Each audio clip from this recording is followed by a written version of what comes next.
ГСП онлайн. Городские новости сейчас.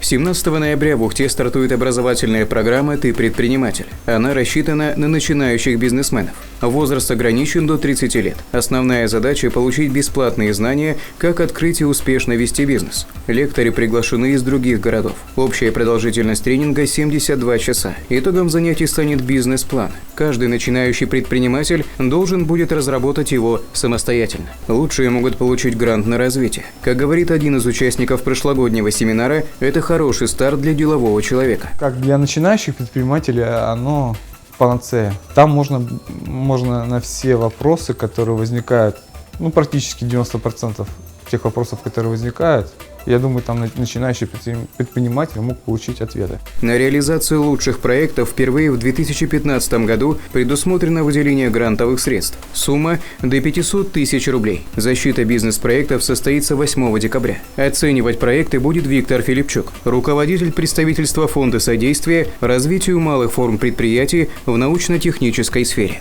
С расписанием занятий можно ознакомиться в группе ВКонтакте vk.com/molpred11. Вопросы задать по телефонам 76 32 94 и 76 05 15.